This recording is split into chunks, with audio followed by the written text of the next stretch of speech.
سب نے مفسرین نے اپنی اپنی بات لکھی۔ میرے استاذ گرامی یہاں فرمایا کرتے تھے، بھائی اگر تو دنیا میں اپنے بیٹے کو دھوپ میں بیٹھا دیکھے تو تیرا دل پھٹ جاتا ہے، یہ دھوپ میں کیوں بیٹھا ہے؟ اس کو شرک سے بچا،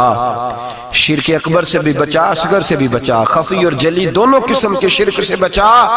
دنیا میں تیرا بیٹا دھوپ میں ہو تجھ سے برداشت نہیں ہوتا، بتا اگر تیرا بیٹا جہنم میں گیا تو تجھے کیسے برداشت ہوگا؟ آگ میں جلتا ہوا تجھے، اسے اللہ سے جوڑ دے، اسے رسول اللہ صلی اللہ علیہ وسلم کا غلام بنا دے۔ میرے نبی کریم سید عالم صلی اللہ علیہ وسلم نے فرمایا جب تیرا بیٹا 7 سال کا ہو جائے تو اسے مسجد لے کے جا، 3 سال تک لے کے جا مسجد، 10 سال کا نماز نہ پڑھے تو سزا دے، 3 سال تک خود اپنے ہاتھوں سے ٹریننگ دے، اسے مسجد لے جا، آداب مسجد بتا، اسے نماز سکھا، تو خود لے کر کے جا، بھیجنے کا نہیں کہا۔ فرمایا جب بچہ 7 سال کا ہو جائے تو اسے مسجد،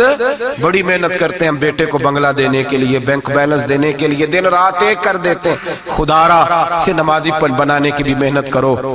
حضرت بابا فرید الدین گنج شکر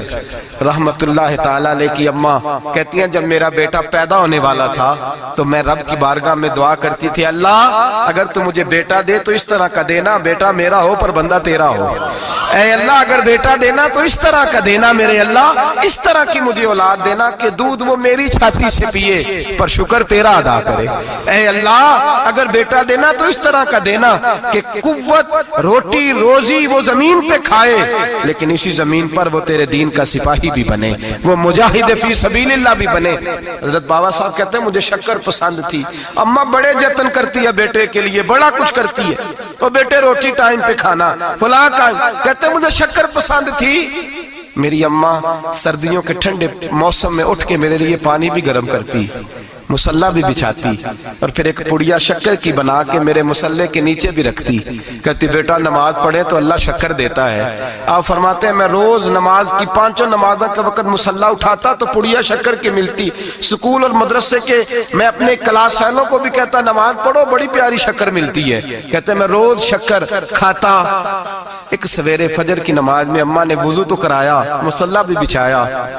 پر دیہات کی وہ سادی بی بی جس کا سارا کام بھی خلوص پہ مبنی تھا، جو آکسفورڈ سے پڑھی ہوئی تو نہیں تھی لیکن آداب ممتا اسے سارے آتے تھے، جو کسی یونیورسٹی کی سند یافتہ تو نہیں تھی لیکن بیٹے کے ساتھ کس طرح کا رویہ اختیار کرنا ہے یہ سارا اسے پتا تھا۔ کہتے ہیں سادی اماں نے سارے کام کیے لیکن شکر رکھنا بھول گئی۔ بابا صاحب کہتے ہیں میں نماز پڑھنے لگا تو ماں نے یہ بھی بتایا تھا کہ نمازی کے آگے سے نہیں گزرتے، نمازی کے آگے نہیں ہوتے۔ اب اماں کہتی ہے میں مجبور ہوں، درس بھی میں نے دیا ہے، بھول گئی ہوں، اب شکر رکھنے جاؤں گی تو پردہ کھل جائے گا۔ ایک کونے میں لگ کے ماں روئی،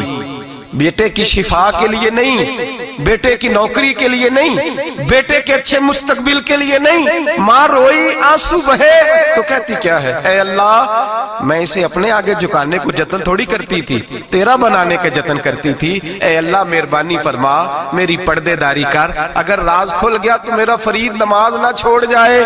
بابا صاحب کہتے ہیں اماں تڑپتی رہی اور میں نے نماز پڑھ کے مسلح اٹھایا، پہلے پڑیا ہوتی تھی اب تو پورا دریا شکر کا بہ رہا ہے۔ فرماتے ہیں میں نے وہ اٹھائی شکر کھائی اور میں نے چیخ کے کہا اماں جلدی آج بڑی لذیذ ہے، آج شکر کوئی انوکھی ہے، اور آج تو کمال شکر دی ہے میرے اللہ نے، ایک پڑیا کی جگہ پورا دریا بہ رہا ہے۔ بابا صاحب رحمت اللہ علیہ فرماتے ہیں میری اماں آئی اور میری اماں نے بازو کھولے تو ماں کی ممتا ہی بتاتی ہے کہ اللہ کی رحمت کس طرح کی ہوتی ہے۔ کہتے ہیں میں نے اماں کے سینے سے لگا تو اماں رو کے کہنے لگی بیٹے پہلے میں شکر دیتی تھی، آج شکر بنانے والے نے شکر عطا فرمائی ہے۔ ساری زندگی پیشانی سے سجدے کا نور نہیں گیا، ساری زندگی وہ لذت عبادت نہیں گئی، اس لیے کہ استاد نے ڈنڈے سے نمازی نہیں بنایا تھا، اس لیے کہ پیر صاحب نے یہ کہہ کہ نمازی نہیں بنایا تھا کہ نماز پڑھو گے تو روٹی میں برکت ہو جائے گی، اس لیے کہ علامہ صاحب کا وہ بات سن کے ہم نمازی نہیں بنے تھے کہ جس نماز میں بتایا جاتا ہے کہ بیماریاں ختم ہو جائیں گی نماز پڑھنے سے، اماں نے رب سے جوڑنے کے لیے نمازی بنایا تھا۔ ساری زندگی بابا صاحب کہتے رہے اٹھ فریدہ ستیا، ਝਾੜੂ ਦੇ ਮਸੀਤ, ਚੱਲ ਹੁਣ ਉੱਠ ਫਰੀਦਾ ਸੁੱਤਿਆ, ਝਾੜੂ ਦੇ ਮਸੀਤ, ਉਹ ਤੂੰ ਸੁੱਤਾ है रब जागदा, तेरी डाढ़े नाल परीत। सारी जिंदगी नमाज का, नमाज की ट्रेनिंग देना, अपने बच्चों को अपने रब से जोड़ना, अपने बच्चों को अल्लाह के साथ उनका ताल्लुक बनाना, उनको रब वाला बनाना, उन्हें रसूल पाक का गुलाम बनाना, ये ड्यूटी है माँ बाप की। एक बहुत बड़े मुहद्दिस हैं, इतने बड़े मुहद्दिस हैं कि मेरे नबी करीम की मस्जिद नबवी में वो हदीस के उस्ताद रहे। हजरत रबिया बिन अब्दुर रहमान नबी पाक की मस्जिद नबवी में हदीस के उस्ताद हुए, और हजरत हसन बसरी जो जनाब अली के शागिर्द हैं वो भी हजरत रबिया के शागिर्द हुए। हजरत इमाम मालिक जो 70 साल तक मदीना और मक्का में हदीस पढ़ाते रहे वो भी हजरत रबिया के शागिर्द हैं। इनके वालिद का नाम था अब्दुर रहमान फरोग। तारीख बगदाद में लिखा है कि बनु उमैया के दौर में ताबीन के जमाने में जनाब अब्दुर रहमान बिन फरोग घर से चले गए। एक रवायत है बच्चा छोटा था, एक रवायत है बच्चा अभी माँ के पेट में था, जिहाद करने चले गए। उस दौर में ये जिहाद होता था कि एक इलाका फतह किया तो मुसलमान अगले इलाके में चले गए, अगला फतह किया तो अगले इलाके, एक के बाद दूसरे लोग पलट के नहीं आते थे। हजरत अब्दुर रहमान गए, 30,000 दिनार बीवी को दे गए, कहने लगे संभाल के रखना, और जिहाद करने निकले तो 27 साल तक घर ही नहीं आए, और 27 साल के बाद आए तो हजरत रबिया मुहद्दिस बन चुके हैं, मस्जिद नबी में हदीस के उस्ताद हैं, बेटा बहुत बड़ा शेख बन गया है। वापस आए, हाथ में नेजा है, काली दाढ़ी थी सारी सफेद हो गई, वजूद बड़ा तगड़ा था, कमजोरी आ गई। आए, नेजा पकड़ा हुआ है, घोड़े पे बैठे हैं, मदीना मुनव्वरा में घर है, दरवाजे पे दस्तक दी, हजरत रबिया ने दरवाजा खोला, अंदर दाखिल होने लगे तो कहने लगे बाबा तू किधर घुसता आ रहा है, किधर? उसने कहा तू पीछे हट, तू मेरे मकान पे कब से कब्जा करके बैठा है। बात तेज होने लगी, आवाज थोड़ी बुजुर्गों की बुलंद होने लगी तो अंदर से जौजा ने सुन लिया, वो दरवाजे की ओर से देखने लगी तो पहचान गई, कहने लगी रबिया पीछे हट जा, ये कोई गैर नहीं है, तेरे वालिद गिरामी है,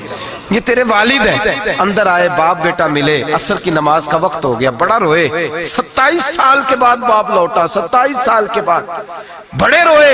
नमाज का वक्त हुआ तो हजरत रबिया जल्दी से वुजू किया, मस्जिद नबवी शरीफ चले गए। जनाबे अब्दुर रहमान फरोग ने भी खाना वाना खाना था, खाना खाने बैठे तो हुक्म देखे शौहर क्या करता है, ये नहीं पूछा कि 27 साल हाल क्या रहा,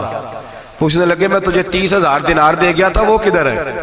तो ज़ौजा कहने लगी खाना खा लो, असर की नमाज पढ़ के आओ, फिर बताती हूँ पैसे कहाँ हैं, आपकी रकम बड़ी अच्छी जगह पे महफूज है। कहते मैं नमाज पढ़ने मस्जिद गया, असर की नमाज के बाद मेरे नबी पाक के मिंबर पर एक नौजवान बैठा है। घर में तो उनका अंदाज टोपी पहनने का था ना, सादे आम लिबास में, मस्जिद नबी में जुब्बा पहना है, सर पे इमामा है, खूबसूरत लबो लहजे में रसूलुल्लाह के मिंबर पर बैठकर, नबी पाक के मिंबर पर बैठकर, पता नहीं आपको इस बात की लज्जत नसीब हो रही है कि नहीं, आम जगह नहीं, नबी पाक के हुजूर के मिंबर पर बैठकर नबी पाक की हदीसें सुना रहे हैं, इतना बड़ा मुकद्दर। कहते हजरत इमाम मालिक जैसे लोग, ख्वाजा हसन बसरी जैसे लोग कागज कलम लेके हदीसों की समाअत कर रहे हैं, उनसे दर्स ले रहे। जनाबे अब्दुर रहमान कहते हैं मेरी नजर उठी, कुछ बूढ़ा हो गया था, कुछ उस वक्त वो टोपी में सादे लिबास में थे, पहचान ना पाया। एक शख्स से पूछा यार है तो जवान पर इसके चेहरे की नौरानियत मेरे दिल को भा गई है तो जवान पर इसका हदीसें बयान करने का अंदाज मेरी तबीयत को घायल कर गया, ये कौन है जो नबी पाक की मस्जिद में बैठ के हदीसें बयान कर रहा है? तो कहते इमाम मालिक कहने लगे बाबा जी चुप कर जाओ, हमारे उस्ताद के बारे में ऊंचे लबो लहजे में बात ना करना, देखते नहीं कितने कितने लोग बैठे हुए खामोशी से। तो मैंने कहा मुझे भी तो बता दो ना है कौन? तो कहने लगे कोई अब्दुर रहमान फरोग नाम के बुजुर्ग हैं, ये उनके बेटे हैं, रबिया नाम है। कहते हैं जब लफ्ज कहे तो मेरे आंसू छलक के बाहर आए और मैं हुजूर की मस्जिद में गिर गया और रोने लगा कि यहाँ और मेरे रसूल पाक सैयद आलम सल्लल्लाहु अलैहि वसल्लम के मिंबर पर और मेरा बेटा। कहते मैं तड़प के घर गया और घर जाके मैंने अपनी बीवी को जब देखा तो मेरे आंसू निकल गए। मेरी बीवी समझ गई कि ये मेरे मुहद्दिस बेटे को देख आया है। कहते हैं बीवी रो के कहने लगी मैंने आपके 30,000 दिनार आपके बेटे को मुस्तफा करीम की हदीस का उस्ताद बनाने में खर्च कर दिए, मैंने वो 30,000 दिनार खर्च कर दिए, 30,000 दिनार आपका बेटा मैंने। तो कहते हैं मैं अपनी बीवी की तरफ देखने लगा, मैंने कहा कुर्बान जाऊं, मैं अगर अल्लाह के दीन के रास्ते में था तूने मेरे साथ नेकी की है, मेरा बेटा भी दीन के रास्ते पे लगा दिया। मेरे भाई अल्लाह से जोड़ा, अल्लाह से जोड़ा। उन लोगों ने अपनी औलाद